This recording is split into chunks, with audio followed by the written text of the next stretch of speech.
I want to talk to you for just a moment about the fact that there's definitely a history of financial difficulties that if you're living in the United States, you're a product of that history. So, way back after slavery times and post Reconstruction, there was a lie that started. So, there were people who were considered white and people that were considered not white, right? People of color. Well, the people that were of the wealthier hue, let's say people that had more money, they basically were fearful of the fact that folks who didn't have as much money, whether they looked like them or not, actually were a class in unto themselves. And they were starting to work together and they were starting to benefit each other.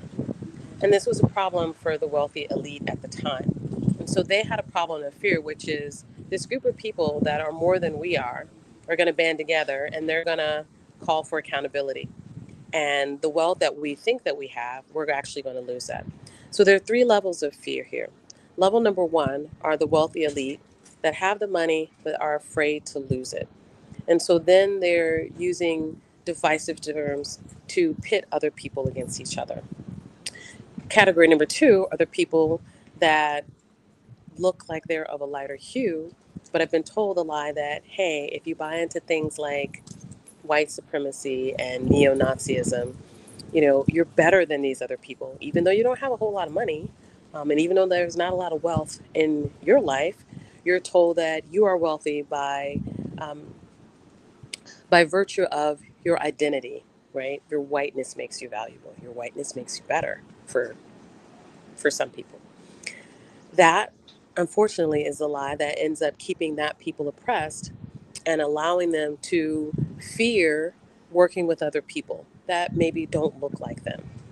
And then there's a third category of people that are black or brown that are told that, hey, if you assimilate, we'll let you in. We'll give you a seat at the table.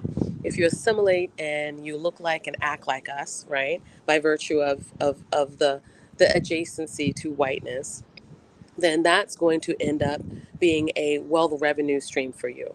And so that's when you start seeing black and brown people, especially of a lighter hue, black or brown people, maybe folks that identify as Asian or East Asian or Indian Asian, or folks who now we call mulatto, or at the time we would call mulatto, or folks that were African American or Caribbean, but were of a lighter hue, right? So there are these promises for this wealth, this pie and pie in the sky, that doesn't ever materialize.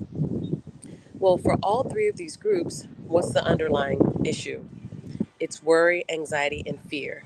Fear of losing what you already have, fear of not being enough, not making enough, not getting enough, fear of not being accepted, not being able to assimilate. Do you see how all of those financial concerns that start out as wealth concerns are actually fear and anxiety concerns? They're actually identity concerns. Well, we're going to be starting a series on something called colonization health. We've actually been doing it for almost a year now. But not only are we working with folks who have considered themselves colonized within the United States, we're going to be working with folks who have been colonized or represent nations that have been colonized all over the world. And in our third iteration, we're going to talk about folks who maybe they weren't colonized, they were of the group that were colonizers. And how do they deal with all of these things? Every single one of them relates back to mental health. So I want you to stay tuned for that. And if it's something that you're interested in, please put in the comment section colonization health.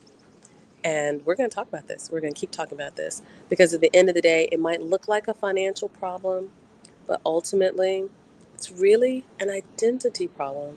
And we're going to see how identity in future days impacts your mental health. I'm Dr. Bergina. You have a very blessed day on purpose. Take care.